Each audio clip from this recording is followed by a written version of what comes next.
Let's make a start. So thanks everybody for joining us today. My name's Simon Verley. I'm Vice Chair and Head of Energy at KPMG. Delighted to be your host for this panel session. Topic of this panel is decarbonising the power sector to deliver net zero. And I'm delighted to be joined by a very distinguished panel I'm going to introduce in just a moment. But just to set the scene, the UK has been one of the most successful countries in the world when it comes to decarbonisation. We're almost halfway to net zero, would you believe it? Whilst GDP has grown by nearly 80% since 1990. And whereas we had 40% of our power coming from coal 10 years ago, we virtually have no coal on our power system right now, and there will be all off by 2024. And the government here, as in the US, has set an ambitious target, net zero power system by 2035. That isn't very far away. So with that in mind, we wrote a report, KPMG and SSE, called Hindsight is 2050 Vision, earlier this year, looking at the progress the UK's made to date, and we identified 5 key principles, which are just on the slide behind me here. Firstly, setting really clear long-term targets in the form of the carbon budgets. Secondly, keeping that balance between the pace of decarbonisation and the economic opportunities in terms of jobs and investment and keeping the bills down. Thirdly, the importance of going first on power to then help with the decarbonisation of other sectors like transport and heat. Fourthly, making sure that keep the costs of capital down through measures that help investors keep that cost down. And fifthly, making sure we've got in strategic investment, particularly in our power grids, to anticipate the needs of that greater electrified system. But this event isn't just about the UK, it's about learning the lessons across the world and sharing experiences. So I'm delighted to introduce our global panel. And here they are in terms of who we have. So Alistair Phillips-Davies, CEO of SSE, Paul Bodnar, Global Head of Sustainable Investing at BlackRock, Governor Michelle Lujan-Grisham, Governor of New Mexico, and Stephanie von Friedberg, Senior Vice President of the International Finance Corporation. Delighted to have you with us. We're going to be joined by the UK Energy Minister, I believe, at about 10 o'clock. Greg Hands will be joining us about then. So I'd like to ask each of our panellists just to say a few brief introductory remarks, and then we'll get into the panel discussion. And perhaps, Alistair, if you wouldn't mind kicking us off. Okay, that's great, Simon and everybody else. Thank you very much. We're obviously delighted to be a principal sponsor of COP and to be here for this event for the UK government. I think SSE's played a huge role in driving some of that decarbonisation, that powering past coal. We've certainly closed all our coal stations in the last 10 years, and we're a leading FTSE 100 low carbon company. There's nobody building more offshore wind in the world than us at the moment, and indeed, what we've got is a little clip of Dogger Bank. We'd like to show you a small video about that.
There we go. Excellent.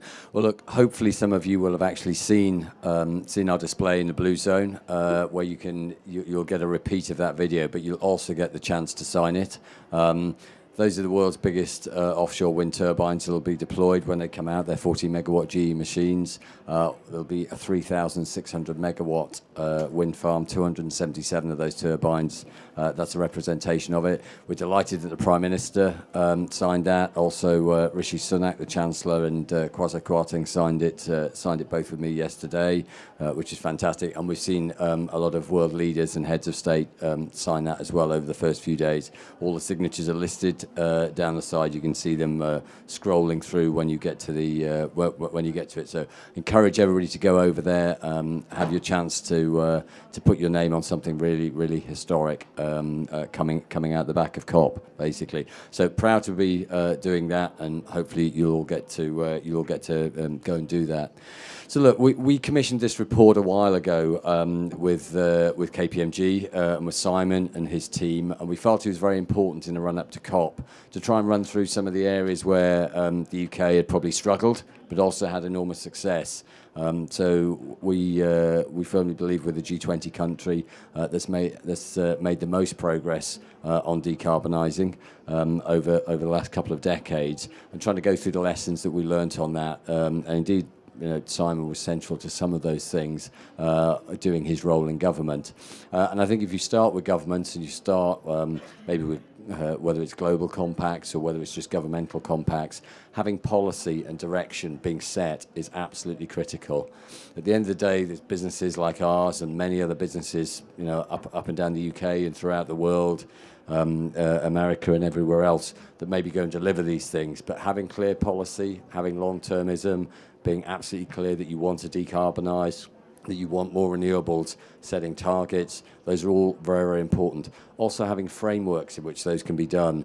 Things like the energy markets reforms that we put in the UK were really critical in giving confidence to the markets. I don't actually see an issue today with financing, and we may hear something different from Paul at the end there, that he's more nervous about financing, but in the OECD countries, or certainly some of them, I think there's very, very strong possibilities for financing. Indeed, Dogger Bank, that's roughly a £9 billion project when you look at all three phases that ourselves, Equinor and Eni are partnering on. We've got about 75% debt funding for Dogger Bank. Oh, and Steve, who's building Dogger Bank, he's the construction director, has just walked in. So if anybody's got any detailed questions, he's in the front row there, so he knows a lot more than me. I have to be careful what I say now in case Steve hauls me up on it.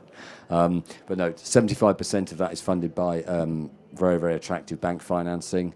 That bank financing package, Steve and the team got 280% coverage on that, so it's massively oversubscribed. Just a very, very attractive project overall, and relatively easy to get financing for that. And that is all driven by the hard work, as I say, of governments, and indeed both Simon and Jonathan back in the day on EMR, which helped push a lot of these things through in the UK. So I'd encourage people to make sure that that's there. Really, really important. I think in terms of other challenges on decarbonisation, we can build renewables, but obviously the wind needs to blow or the sun needs to shine for those things to be there. So I think two other areas I'd highlight are critical. One is flexibility within a system, and the second one is networks. If I just think about the UK's experience, we need more flexibility going forward as we get rid of coal plant, which we could turn off and on at will, and therefore things like long duration pump storage will be important. Batteries, I'm sure, will have a role as well. There are all sorts of probably new technologies that we'll have to find on the flexibility. And on the network side, fundamentally, we're going to having a doubling or tripling of electricity demand going forward. And if we think about that, if we're not going to fry the wires, basically, or melt the wires, we're going to need to put more of them in. But also, I think more importantly, the sources of that energy, they're not going to be coming from coal mines where we built coal-fired power stations originally, or indeed gas-fired power stations, often which are inland near where the sources of gas. They are going to be coming from a lot of offshore wind farms, a lot of other places. So not only do we have to build more network, but we also have to rebuild the network in a very different way. And those would be two critical things I'd call out. And finally, I suppose I'd also talk about, stealing maybe a little bit of Paul's thunder, about just transitions. For us to have the justification and the right with the public to spend the money that we're going to spend and invest the money we're going to spend. It's important that we're going to be able to create new jobs in the green economy, and it's important that we take people perhaps who were mining coal, were working in coal mines, were working in high carbon industries, and offer real retraining opportunities for those people so that essentially communities and indeed the population generally can see that this is a power for good. Not only are we decarbonising the atmosphere, we're also creating new jobs, and we're actively involved in that. So something like the last wind farm that we commissioned, Beatrice in Scotland, of the onshore staff, particularly in the control room, about 2/3 of all those staff came from the oil and gas industry, and we specifically went through retraining programs to bring them in and make sure that there was a high proportion of sort of high carbon economy workers who were benefiting from new jobs in that sector, and I think that's very important too. So look, I appreciate you all being here. I think it's a great report. If you don't have time to read all of it, actually just having a quick look at the exec summary or just buttonholing Simon to give a quick exec summary after the meeting will be perfect. So thank you very much. Thanks for the opportunity, Simon. Thanks very much, Alistair. Some great lessons there from the UK experience. Can I bring you in, Governor Grisham, in terms of you've got some ambitious targets in New Mexico for decarbonisation? It'd be great to hear about your perspective. Well, thank you, Simon, and I want to thank particularly the UK for inviting me to this panel. I'm going to repeat many of the things that Alistair has said, which is I am old enough in this environment about good government change that you pick one aspect. So we're going to invest in renewables. We're going to think about infrastructure. We're going to think about retraining our workforce. And the truth is, none of this is achievable in a meaningful way unless all of that is happening all of the time. And the lesson here is that governments, I think, were often, including states, too slow to set in statute or codify in law that roadmap, making it very clear to the private sector about what those thresholds are, that you have that longevity in your planning, so you've got predictability, so that you really have the right kind of partnership. So while New Mexico is an incredibly sunny and an incredibly windy state, and arguably for decades was ripe for even early technologies in both wind and solar, the United States is home to 5 national laboratories who are the innovators, largely in defense, but renewable energy has been in that portfolio also for decades. And yet you didn't see widespread adaptation of that across the United States, nor did you see it in New Mexico. And again, I'm going to repeat those 3 reasons. 1, we didn't have a statutory roadmap about where we were going. 2, we are an oil and gas state. We are now the 2nd largest producer. So the juxtaposition of a state that's very clear that we must decarbonize, where a large percentage of the state's revenue is tied to fossil fuels, nobody would actually codify that roadmap into law, nor were those innovations being deployed with partners in the private sector. So now we've done those 2 things, I think, very effectively. We're making it clear, we're going to get that done now, that our roadmap includes complete decarbonization across all sectors, net zero, with an effort to get to net negative. We started in 2019, right after I was elected. We passed a landmark energy transition law that made it very clear that all of our utility sector has to be decarbonized by 2045, but we're going to beat that and get to 2040, and we're on pace actually to beat that. I don't know that we get to 2035, but we're clear that there is no more time to wait or waste, and we have to incentivize all of our utilities to beat those targets. But we certainly aren't going to let those targets expire. That in decommissioning our coal-fired plants, part of that process and investment included investments so that you have a just transition in the communities where our coal-powered power stations are. In addition, money goes directly to the workers, and the targeted decommissioning is occurring in the Navajo Nation, where the vast majority of workers at that generating station or power plant are Navajo. and their families have been working there for generations, and it is far too easy, in spite of the public health and enormous costs, for them to be working in that environment, what we know in all underserved, underrepresented, and particularly communities of color. And in New Mexico, that is often sovereign nations. We have the most sovereign nations, independent sovereign nations, in a state than any other state in the United States. So there are 23 independent sovereign nations.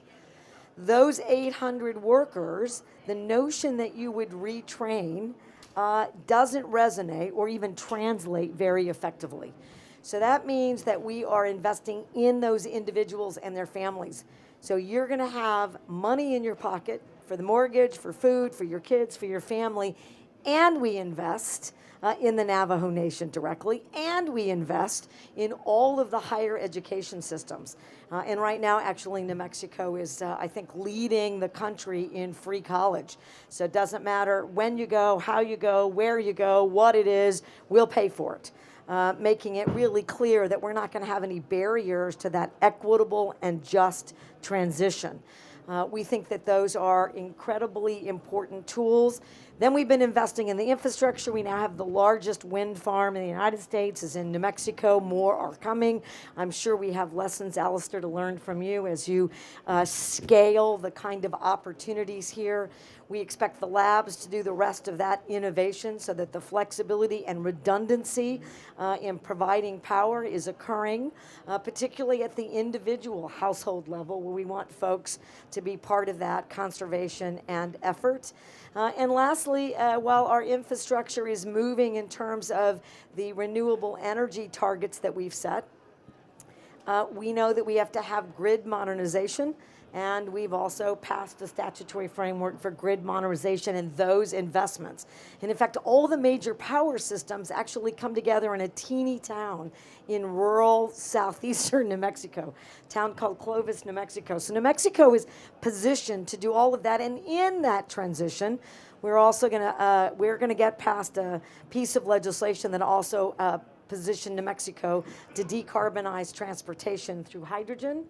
We're decarbonizing our agricultural system. So we're leaving nothing for chance by creating that roadmap. And the last thing, it is clear that states and governments have to do a better job in the regulatory environment. So I would say that the antiquated risks tied to infrastructure are just as significant in the regulatory environment, where we haven't quite caught up. And if you don't do that, I think it creates problems for the financing aspects. And this has to be, again, so I think this sounds too familiar, an all of the above effort by all of the folks who are clearly in this panel and working in every government to make sure that we reach all of these targets, that they can't be undone, that the private market helps us to deliver these issues and these action items. And I have no doubt that this report, and particularly those executive summary goals that I got to see, Simon, will create a platform for states like New Mexico to continue to lead in this space in the country. And last, there are things that you do to make sure that you are also cleaning and making accountable. And the Biden administration, the oil and gas industry, the Biden administration announced that they're following New Mexico's effort at reducing methane emissions. So we've basically said by 2026, 98% of the methane emissions have to be captured and dealt with by the oil and gas industry. At the same time, we're capping wells, we're replacing pneumatic valves, and we have created through one of our government entities, the Environment Department, the ability to do infrared mapping so that you can see where we are, what we're doing, how we're holding people accountable, what we're doing to get out of the atmosphere. We're doing the same thing now with ozone rules. Again, so a body of regulatory effort that deals with the current problem, a body of regulatory effort that sets ambitious goals that can't be undone, and the work in the middle to make sure that renewable energy investments, infrastructure, and grid modernization are occurring in real time, all at the same time. Fascinating. Thank you very much for sharing that, Governor Grisham. Many of the same themes, interestingly, between the UK and US experience there, or your experience in New Mexico, but also some unique challenges. I didn't know about all those sovereign states you have to deal with in New Mexico. Let's go global. Stephanie, let's bring you in from your perspective. Share your views on the lessons here that we can draw. First, Simon, thank you very much for the invitation. For those of you that don't know what the International Finance Corporation is, we are the private sector arm of the World Bank Group. And I think institutionally we believe that climate and development are intrinsically linked. And so we are the largest investor in climate in the world in emerging markets. $83 billion over the course of the last 5 years, $26 billion last year. So it's laser focused for us. I would actually come back to what both of the other panelists said, and I've looked at the KPMG results as well, and I think the two key learnings that I heard from both Governor Grisham and from Alistair are regulation and transmission and distribution. So when I look at emerging markets, getting the policy and regulation right is critical, and we see a lot of orthogonal regulation where a lot of gas and oil subsidies and then not the right regulation for renewables, in particular wind and solar. Best example I can give you is Egypt. So we worked together with the World Bank. The World Bank lent the Egyptian government $3 billion to pull oil and gas subsidies out of the economy. We then came in and financed Binbon. It's the largest solar park anywhere in the world, 1.6 gigawatts of solar and $2 billion of private sector financing. So it can be done with the right policy and regulation, and it's something that we focus on. And then transmission and distribution. So you have both mentioned, the need to enhance transmission and distribution. In emerging markets, it's critical. So in the developed world, 8% of energy is lost in transmission and distribution. In Africa, it's 22%.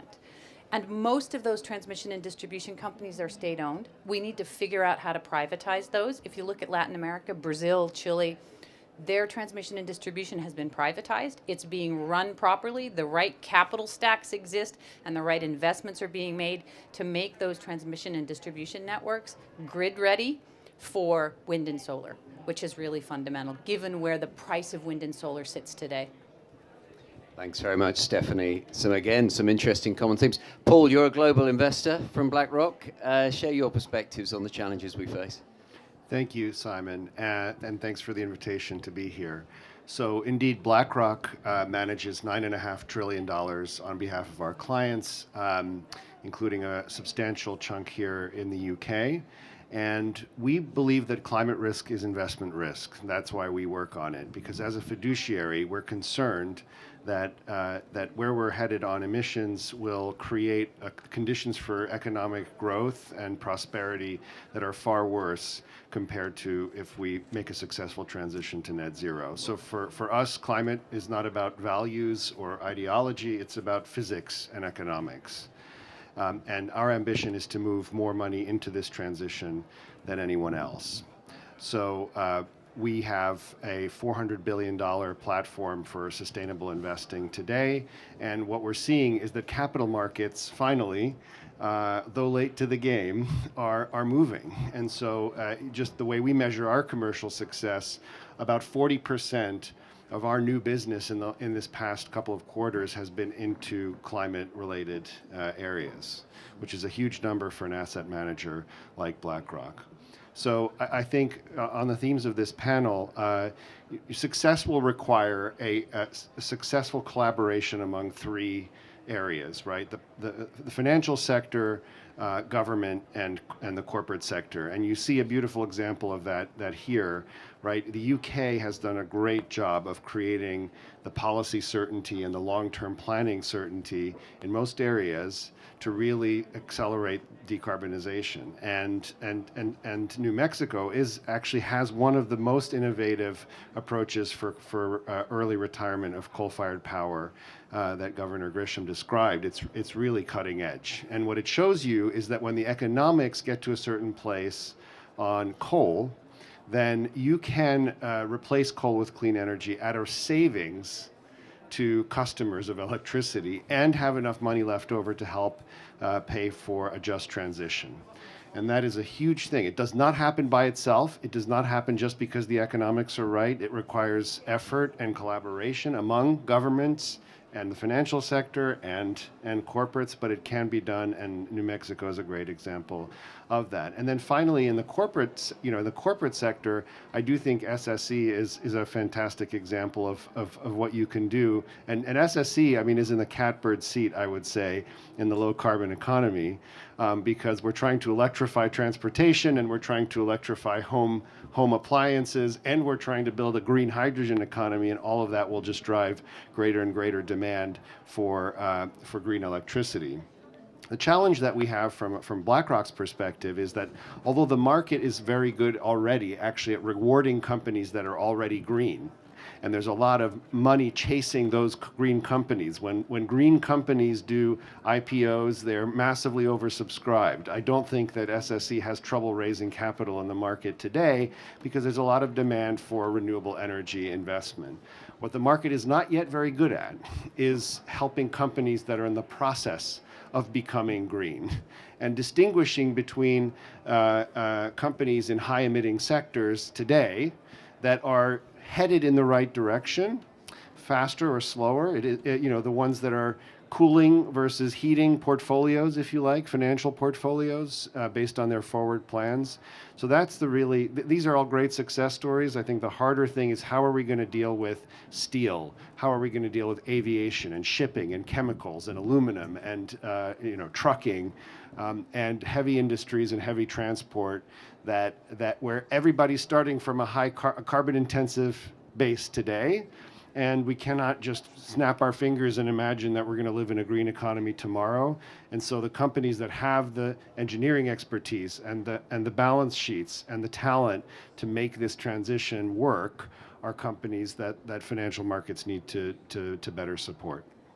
Well, great. Thank you very much. I'm sure we're going to hear a lot more today about coal because we're going to hear the announcement, I think, later on about powering past coal, which apparently 190 countries are signing up to, which is a remarkable statistic. Paul, can I just start with you in terms of the panel discussion? Because yesterday in the Blue Zone, we heard a lot about climate risk disclosures, and we heard a lot about corporates being forced to basically be more transparent about their plans. Certainly here in the UK, every listed corporate's going to have to produce a transition plan that's consistent with net zero.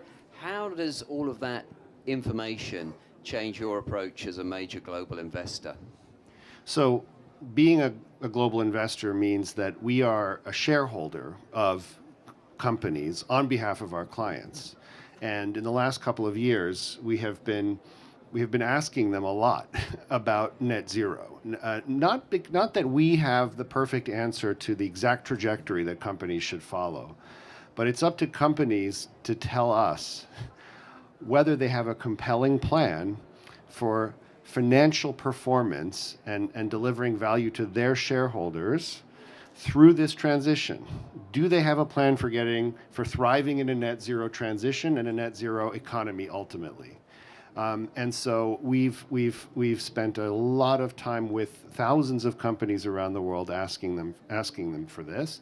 And in terms of disclosures, we get a variety of answers, right? Some have good information, some don't, some have data, some don't. And then this data isn't very comparable because companies don't report it according to the same standard.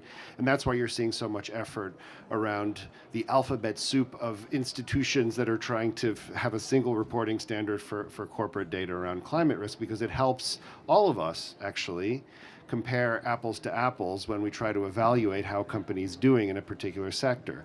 And all of that data then needs to be combined with methodologies that help us understand the potential warming caused by a particular company or a portfolio, right? And so you have the rise of very interesting metrics, including BlackRock will be reporting for the majority of our portfolio by the end of the year, the implied temperature rise of every public fund in our index business, right? So you'll have a temperature score that will tell you if this portfolio was the global economy, how much warming would it cause? And you'll be able to compare across. So that's why this is important. But I'll just say one more thing. It can't just be for public companies. It has to also be for private companies. Otherwise, we create arbitrage opportunities that we don't want to create in this transition. Very interesting point. Stephanie, can I bring you back in? You mentioned some of the challenges and indeed opportunities in developing countries. Can developing nations simply leapfrog fossil fuels and move straight to the kind of renewable-based system that we heard about earlier from the UK and the US? So Simon, people use leapfrogging all the time. It's an optimistic idea, and I think it's an optimistic idea probably for 3 reasons. So I would first start with coal-fired power plants. 76% of the greenhouse gas emissions come from coal-fired power plants in the developing world, in the middle-income countries. And that installed base is 11 years old. So the first thing we've got to do is figure out how can we use blended finance, use donor money, use grant money, and some of the patient capital that people like BlackRock are sitting on to figure out how can we pull that coal out. That's number one. So that's not a leapfrog. Number two, if you look at the poorest countries in the world, they don't generate enough electricity. There's 1.1 billion people that live on the African continent.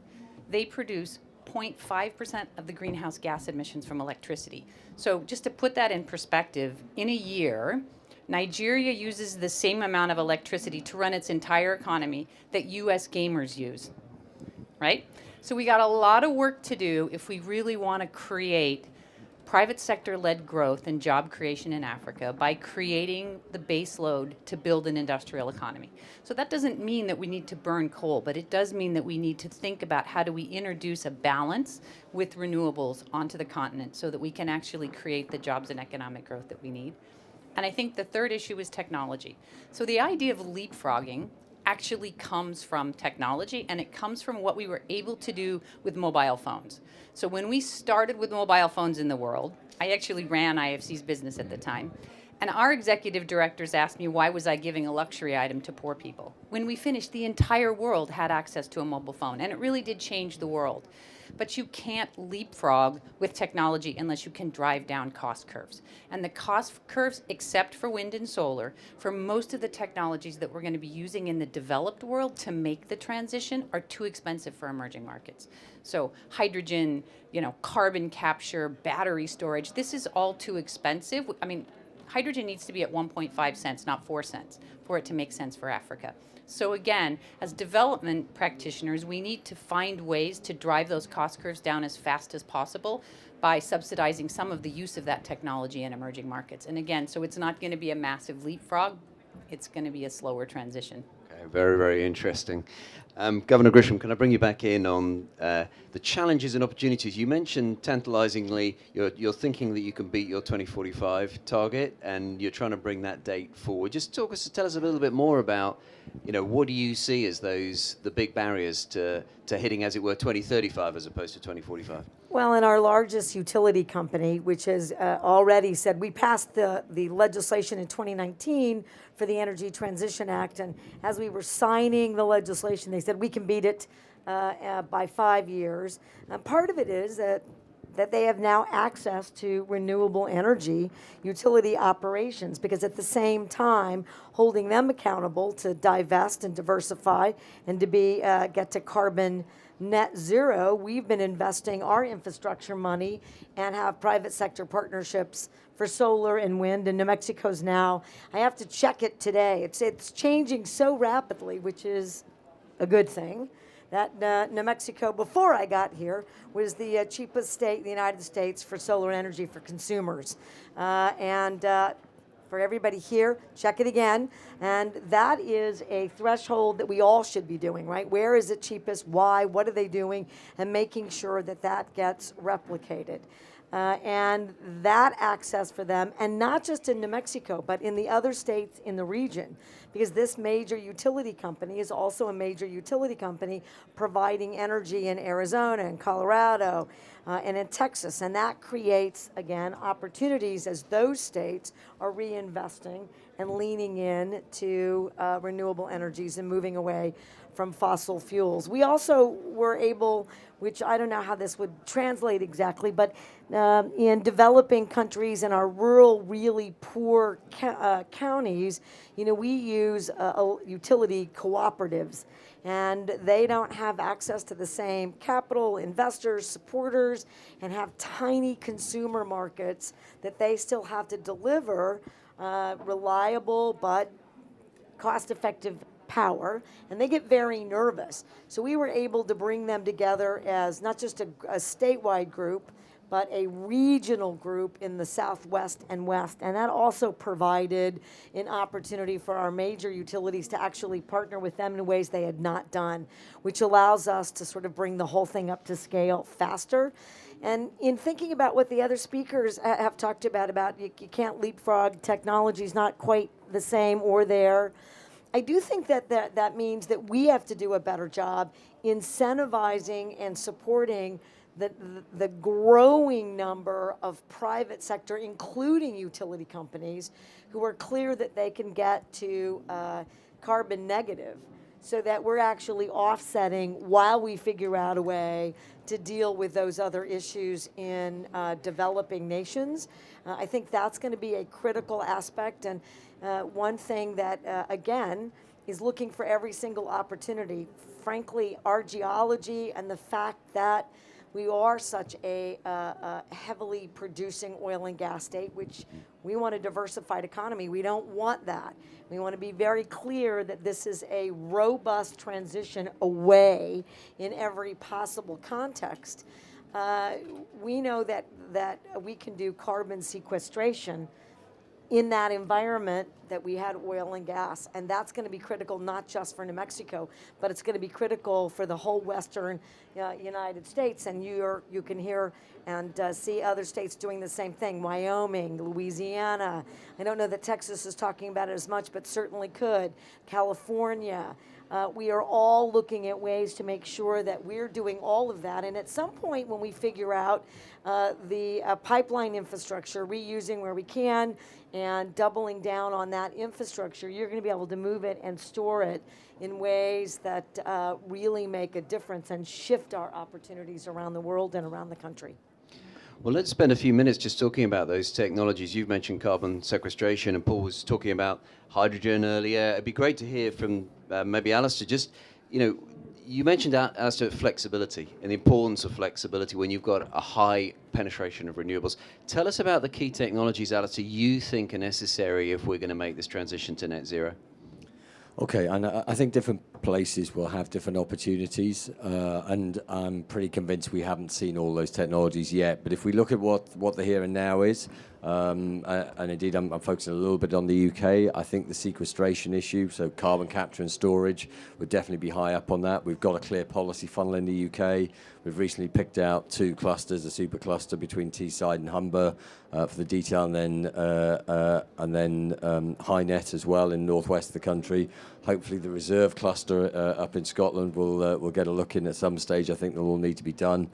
I was at an Accenture event yesterday where they launched their program on clusters. We had one in Australia, Kiwana, which is, I probably haven't pronounced that correctly, but something like Kiwana, which is down in Perth, and decarbonising a 30-kilometre area along the sea there.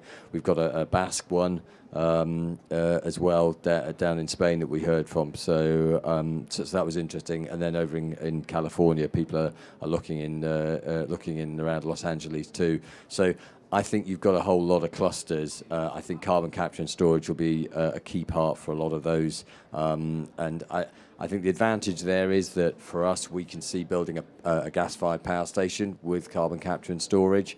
I wouldn't do that today for 25 years, but I would do it on the back of the fact that you could take the carbon capture and storage, you could maybe use it for generation for 10 years, getting out to 2035. You could then switch it into possibly hydrogen production or also hydrogen production. Blue hydrogen will be cheaper than green hydrogen at the moment. We'd all love to get to green hydrogen at 1.5 cents. I'm not quite sure what unit that is. I've got that many numbers for how much hydrogen costs in my head. But anyway, I think you start with blue hydrogen in some places. We'll start with some green as well from electrolyzers, and you ultimately move to green. And then the carbon capture and storage can be used for difficult to decarbonize processes, sort of cement, steel, things like that we've already heard about, Paul talking about earlier, how those industries transition. So I think carbon capture and storage is a key part of the transition story going forward. I think hydrogen will be a key part of what we do. We in some way need to find ways to store fuels. I certainly know people like Siemens are looking at hydrogen boats and hydrogen trains where you don't want to electrify railway lines. So I think that'll be a critical part. And then the final one for us, and we certainly did some work with Australia here on their snowy mountain. I talked with Malcolm Turnbull, the previous Prime Minister there, a few weeks ago, and I know he's on a couple of panels here talking about long duration storage, which is often driven by water. So we've got one big project in Scotland, snowy 2 or 3 down in Australia would be interesting. There's a lot more. So I think those are the ones we've highlighted for the here and now. Okay, 3 votes there. Carbon capture and storage, hydrogen and long duration storage. Any other panelists want to come in with other votes supporting those, or maybe some other technologies? Paul, you look like you want to come in. Well, look, we'll figure out the technologies. We have 80% of the technologies needed to get to 2030 goals, according to the IEA already. So we have 80% of the technologies needed to cut global emissions by half. And we're doing a much better job, as you can see here at the COP, in organizing the sort of chain of things that need to be done to produce the other technologies we don't have. You have more and more money going into research and development. Governments are organizing themselves to do that via mission innovation. Companies are organizing themselves. You have more funds that are trying to bridge the various valleys of death that exist when you try to develop a technology and commercialize it. Bill Gates has launched this breakthrough energy catalyst, which BlackRock put $100 million of philanthropic support against to try to focus on 4 technologies in particular, which are sustainable aviation fuel, long duration battery storage, green hydrogen, and of course one forgets the last thing in any list, so that's direct air capture. So I think I have a lot of optimism around developing the technologies. What I think is challenging, though, is that we need to replace assets in the economy that do the emitting today, that were designed for useful lifetimes that are far beyond what the math suggests they'll be makes sense from a climate perspective.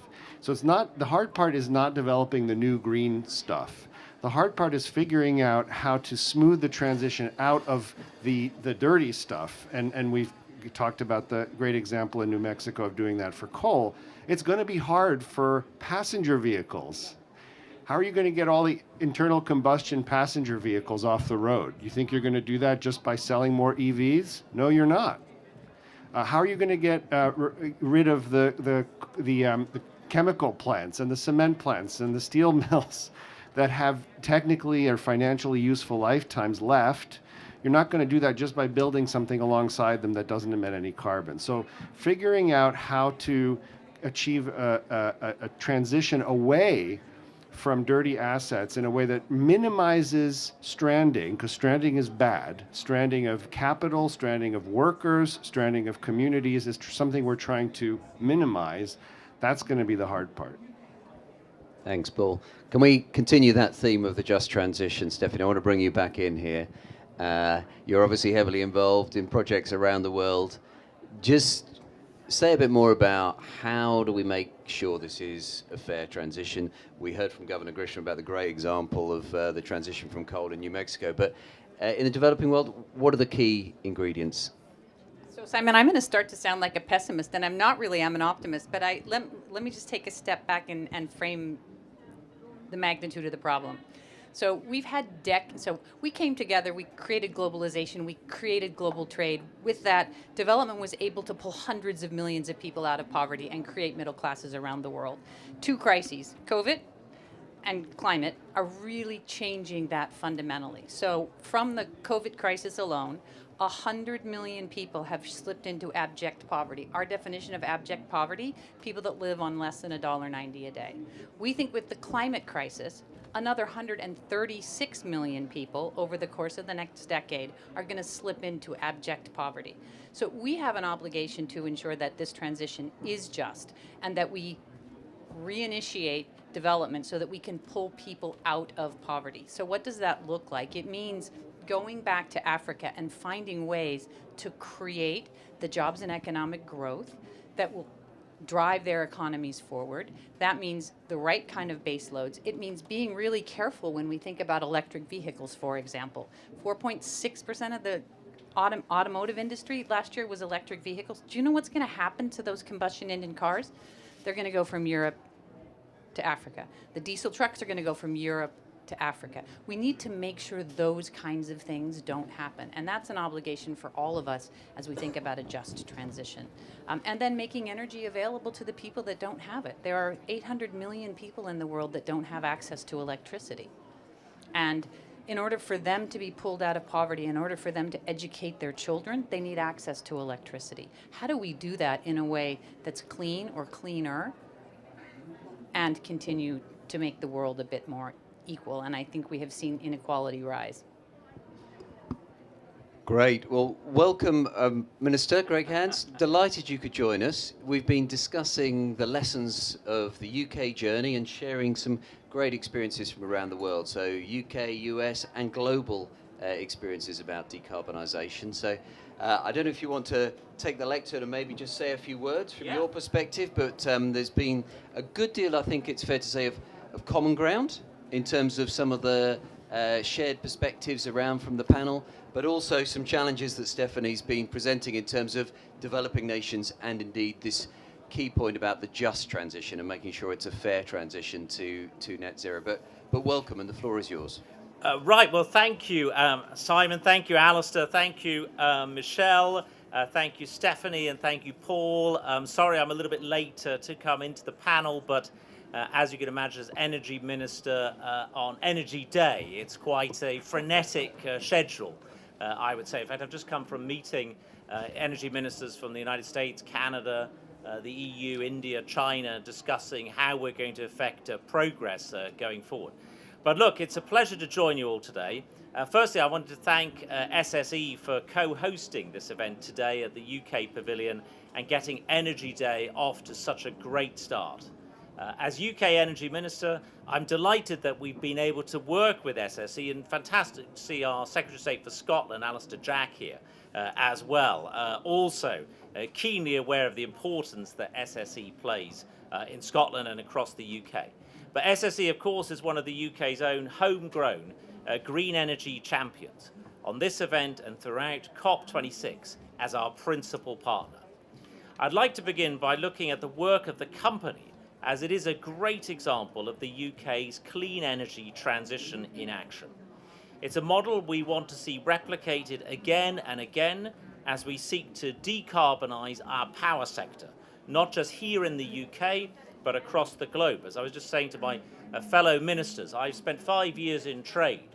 And in the world of trade, you're working together, but you've also slightly got the feeling, you've always got one eye as to who's squeezing a little advantage for their country out of this particular deal.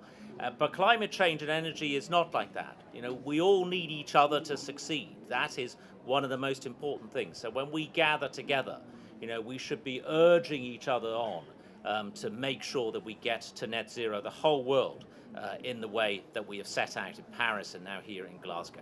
But SSE has invested over £7.5 billion in low carbon infrastructure, from electricity networks to hydrogen, to help meet the UK's net zero target.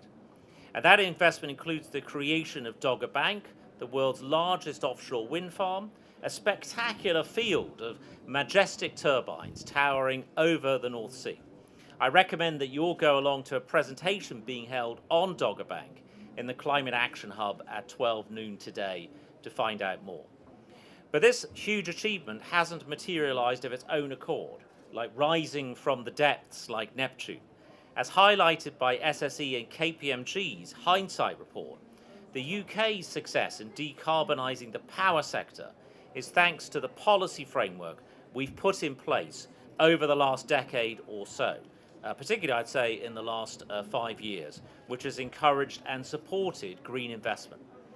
UK government policies such as our great revenue stabilisation mechanisms for renewables and a carbon price floor have provided investors with the certainty they need to back renewable infrastructure over fossil fuels. The UK government supported offshore wind early on and created an attractive market through our Contracts for Difference scheme. It's a real success story of public and private sector working together to boost innovation and deliver ever more electricity at plummeting costs. Indeed, the cost of wind has dropped by 70%, 70%, just in the last 5 years. We're now a world leader in the technology, and indeed the UK has the world's largest installed capacity of offshore wind of any country in the world, having secured £1.5 billion in investment in the last year alone, which will help to deliver up to 3,600 jobs by 2030. We've made fantastic progress, but as Alistair said earlier, there's still challenges to overcome if we're to deliver on our goal of achieving 40 gigawatts, so a quadrupling of what is already the world's largest capacity. I mean, this is an ambitious goal of offshore wind by 2030. That is our ambition. We'll need to ensure we continue to work closely with industry and the regulator to ease non-market barriers in planning and consenting processes.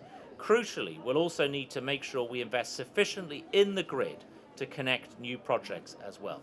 That work is underway. In March, we announced £95 million worth of UK government investment for 2 major offshore wind ports, the Able Marine Energy Park on Humberside and the Teeswork Offshore Manufacturing Centre on Teesside, both in the north of England. We continue to work closely with our European partners to develop the North Sea into a shared offshore renewable energy trading hub, with ambitions to deliver a total of at least 18 gigawatts of electricity interconnector capacity by 2030. In fact, just a few weeks ago, I was at the opening of the world's longest subsea electricity interconnector between Norway and the UK. And we are looking to share our experiences here globally, including through the new UK-India-led Green Grids initiative, One Sun, One World, One Grid. As I'm sure you know, the UK also recently introduced a target for all of our electricity to come from green sources. That's all of it by 2035. To meet that target, we're backing innovative new tech like CCUS and hydrogen, alongside more established renewables like wind. We'll use the lessons our experience in offshore wind has taught us, apply the same principles to drive private investment, and we hope to become a world leader in those new technologies as well. So finally, if I may, today's event highlights the importance of international cooperation as we seek to decarbonise the power sector. Whilst each country is different, both in terms of its energy mix, its energy needs, its geography, its geology, no country is the same in terms of how it approaches these problems. We will have a unique roadmap to net zero. There are nonetheless shared challenges in how we grow resilient, clean energy systems. So as we've seen in renewables, developed economies can lead the way and drive down the cost of low carbon infrastructure. That's something we want to support as we move through this decade of delivery. So I'm excited to work with you all as we continue to decarbonise the global power sector as a key part of making sure the UK lives up to, the UK and indeed the whole world live up to our climate change obligations. Thank you very much indeed. Thank you very much, Minister, and really appreciate you joining us in your incredibly busy schedule. Have you got time for one question? Or 2 questions maybe, if I'm cheeky? Just, is there anything you could say about today's announcements on powering past coal? We've heard, at least in the press today, that big announcements coming up about countries signing up to basically getting coal off their power grids, which the UK has done very successfully over the past 10 years. Is there anything you're able to share with us about that? Well, thank you. It's amazing announcements overnight. 5 of the world's 20 largest coal consumers have all signed up to no coal. 2 or 3 extras have signed up to no new coal, which of course is subtly different. And that is fantastic news. Look, we know that coal is the most polluting form of energy pretty much that there is. The UK, a few years ago, we founded the Powering Past Coal Alliance that we co-chair with Canada. Later today, there's an event in the main hall, the Powering Past Coal Alliance, where we're talking about getting more countries bought in on side in moving forward to no new coal. I'm just going to choose one country, a fantastic example, if you like, Vietnam. Vietnam, at the start of this year, had in its domestic development programs, I know because I've been in Vietnam twice this year to talk to them about this in my previous trade minister capacity, a doubling of coal consumption over the next decade. I mean, a huge commitment to renewables, growing renewables, and that on the face of it is fantastic, and they definitely need to do that. but also their plans showed a doubling of coal consumption over the next decade. And that, I said to them, frankly, I think you'll find when you get to Glasgow, I think you'll find there'll be a few eyebrows raised at what you've mapped out here. I really think, as a friend, I think you ought to do something about that. Great, the commitment to renewables, but I think if you can find a way to shift even more into renewables and take this coal, at least the new coal, out. So that is like one example, I think, where, if you like, the developed world, in a friendly way, can, with many of our partners in the developing world, persuade. A carrot, I think, is more important than stick in this regard. But I think the announcements overnight of 5 of the top 20 coal-consuming countries signing up to no coal, I think, is a really, really great bit of progress. So huge news overnight. Fantastic. Thank you very much. And one final question from me would be, we've heard a lot from our panelists today about optimism, actually, on new technologies and mention of clean hydrogen, mention of carbon capture and storage, mention of long-duration storage of other forms as well. You mentioned in your remarks there, Minister, that you would be looking to use similar instruments to those you've used previously with offshore wind to drive down costs. How optimistic are you we can get the costs of some of these technologies down to competitive levels? Yeah, well, thanks. I think that is one of the lessons of offshore wind. When I was Chief Secretary of the Treasury in 2015, 2016, we took to be frank, we took a bit of a punt on it, that the costs would come down. The costs would come down through evolution of technology and particularly through scaling up. That actually over a period of time, the scaling up involved here would bring those costs down. And those turned out to be the correct, if you like, the correct call on that market. However, I'm a conservative. I don't always believe that government gets it right. So I think we need to have if you like, more of a portfolio approach. The government won't always get it right on how we innovate and how we, if you like, take technology through to a scaled up delivery phase. So I don't think all of these technologies will ultimately deliver. We need to, if you like, have the courage that someone like me can stand at the dispatch box in the House of Commons in a few years' time and actually say, these are the reasons, Mr. Speaker, that we've invested all this money in insert name of technology and it didn't quite work out. So it does need courage. It needs, I think, a portfolio approach, but it does need, we've got to do this.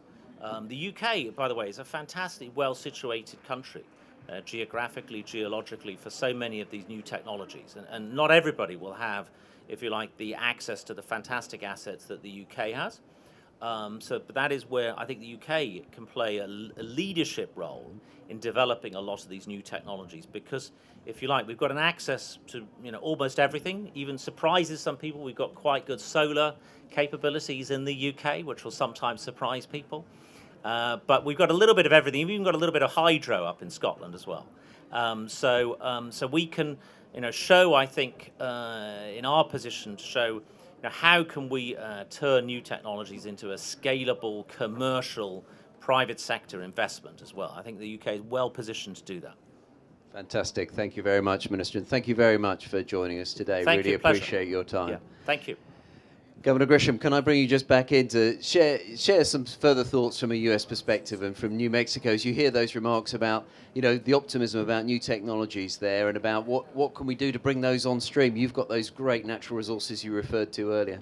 Well, and I didn't even get to talk, Simon, about geothermal. So every country, every state, the United States collectively, we have to think about all of our assets. And this is the opportunity to do that. And to the minister's point and everyone here, figuring out ways to scale it and deliver it beyond your borders, to get companies. I'm very interested in what Paul was talking about and this sort of temperature rating. We are not having Alistair, a conversation about blue or green. We're going to do carbon intensity is the way in which we want to talk about hydrogen, because you're continually sort of beating your own framework or targets for really focusing on what are we doing to decarbonize and what are the opportunities and advantages.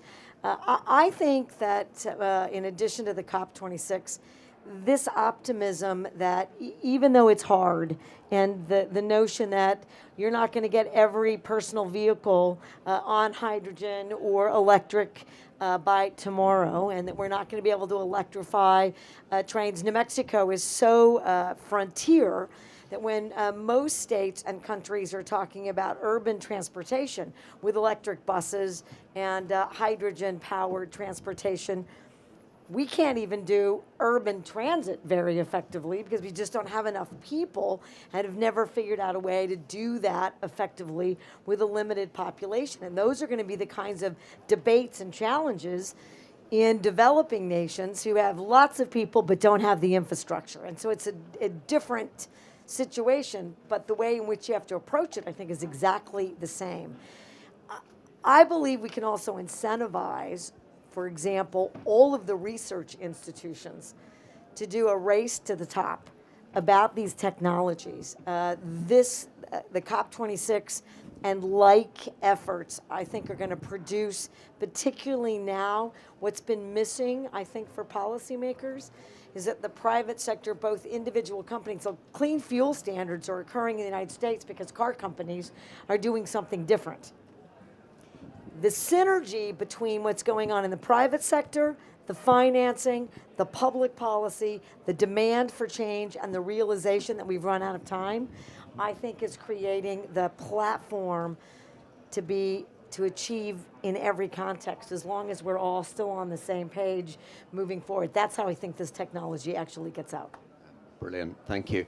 Right, we're coming up to time. I'm going to ask each of the panelists for just a final thought, remark or two, and I think if I start, Paul, maybe at your end, and then we'll work back down to leave the principal sponsor with the final word. Paul, your final reflections on the discussion today. Well, and I'll broaden out. This is my 11th COP. And I tell you that I have a lot of optimism about what I'm seeing here, because I think we've finally broken through the idea that climate action is a thing just for national governments to negotiate. And we've realized that it actually will take the energy and know-how of every company, every financial institution, every civil society organization to make it work. It's messy, right? You can't gather all people under one roof and hope to see it beautifully in action. But I think my hope is this is the first COP where the real economy is not a side event, and to see more and more of that. So Great. You're an absolute veteran, Paul. I can't believe it. You look so young. Stephanie, over to you. So this is my first COP.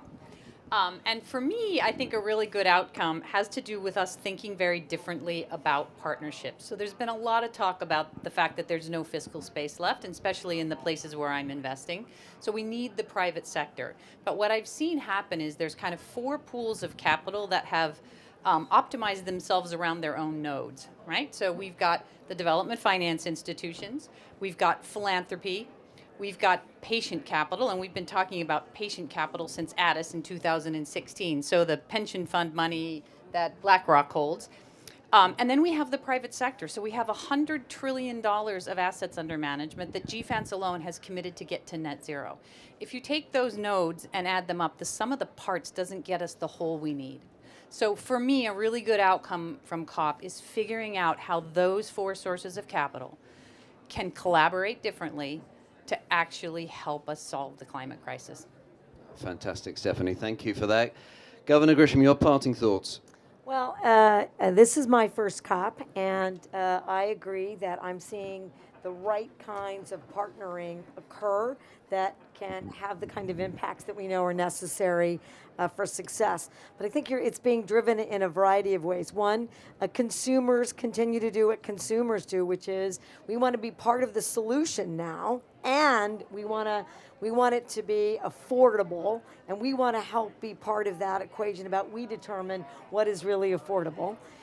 2, there is widespread now recognition about the cost, both the public health costs, which I have a public health background. drag people kicking and screaming, that should be part of what we look at and identify as real cost related to climate change and the use of fossil fuels. The weather, the extreme weather patterns. New Mexico was a state that was probably always going to have some water challenges, just given that we're a high desert state. But we're now in an aridification. It's more than just extreme drought. We're at risk of losing our forests. Our fires are longer and hotter. That extreme weather that's taking place all around the globe. The costs, loss of property, loss of life. I think folks are really clear that if we want to create wealth, opportunity, and successful investing that also does the right work on behalf of everyone we represent and the planet, it also creates financial protection in those regards, and the private sector needs that, wants that, and frankly can't continue to compete if we don't have that. So I'm optimistic as well and feel like everything is aligning in ways that are meaningful and productive for the short term and the long haul. Great, thank you very much. Alistair, over to you. Okay, well, look, it's my first COP as well, remarkably, but it was obviously in our backyard, so we went big this time. I think what I've seen here, which has really encouraged me, although we maybe haven't got to 1.5 degrees yet, somebody told me earlier we were down below 2 in terms of the agreements, we're making a lot more practical progress rather than one specific thing that's the whole world's supposedly committing to. There's a whole series of announcements, and whether it's on deforestation, whether it's on powering past coal, there's a lot of announcements just dribbling out that actually companies or more regional governments can take and do something about. I feel like there's a lot of positive energy generally around what's happening. The financing end of things, which we've got represented at the far end or at the other end there, whether that's debt or equity, banks are represented strongly here as well in terms of lending. It seems to me like there's an awful lot of pull from consumers through companies, and ultimately they've got the finance available. The one area I'm perhaps more concerned about might be the developing world, where obviously financing is more tricky, but it just seems to me there's greater partnership and alignment between people about how we actually want to move forward and take positive action to make a real difference now. And that's what I take out of this. It'll be really interesting, in the words of Prince Charles, to see what is that follow through. When we go away from here, is there a follow through? Do we build more? Obviously we've got our results on the 17th of November, so we'll hopefully be announcing we'll be doing a little bit more. Otherwise, our chairman there might be a little disappointed with us. But anyway, hopefully it's more than just SSE. So I just see a lot of positive action coming out of this, and at a much more granular level, and that's what's really needed. Excellent. Well, we're about at time, so just falls to me just to say thank you very much to all our panelists for a great discussion. I think we've heard a lot of optimism, actually, and a lot of shared lessons, actually, across the world in terms of, what we can do together in terms of tackling this problem. But also I've got Stephanie's words ringing in my ears about the challenges we're going to face in particularly the developing world. So I haven't lost that point, Stephanie. So thank you all very much for joining us today. Thank you.